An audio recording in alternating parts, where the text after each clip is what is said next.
If Vienna had a once-in-a-lifetime postcard come to life, it would look a lot like Schönbrunn Palace, golden halls, perfectly shaped gardens, and a view that feels very imperial.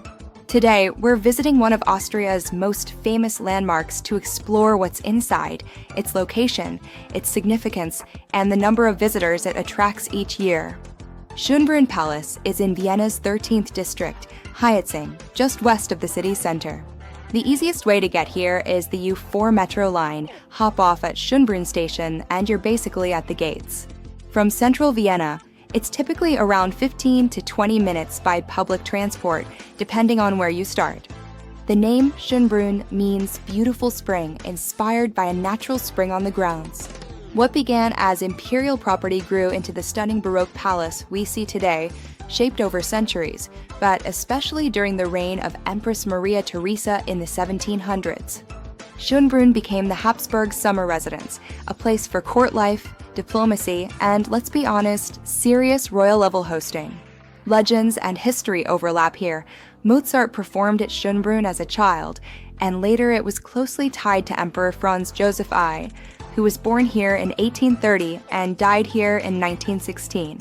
After the monarchy ended in 1918, the palace became property of the Austrian Republic, and today it's one of Europe's most celebrated heritage sites, part of a UNESCO World Heritage listed palace and garden complex. So what's actually here besides wow? A lot. Inside the palace, the tour rooms are the headline act, grand staterooms designed for power and prestige. The Great Gallery, famous for glittering chandeliers and historic receptions. The beautifully detailed Millions Room. And the Hall of Mirrors, one of the most iconic spaces visitors love to photograph. Step outside and Schönbrunn turns into a full-day experience. The formal gardens and grand parterre, the Neptune fountain, and the Gloriette, sitting up on the hill with one of the best panoramic views in Vienna. And here's a fun bonus. Right on the grounds is the Tiergarten Schönbrunn, widely known as the oldest zoo in the world, founded in the 18th century. So yes, you can go from imperial halls to animal habitats in the same visit. Schönbrunn isn't just famous, it's massively popular.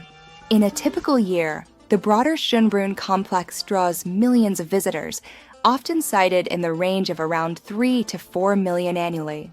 Either way, it's consistently one of the most visited places in all of Austria. Schönbrunn Palace is more than a building, it's a walk through imperial history, art, architecture, and Vienna's love of beauty on a grand scale. If you enjoyed this tour, please like the video, subscribe, and follow the channel Tourlist-New Way to Life. It helps a lot, and it keeps you coming with us to the next destination. See you in the next journey.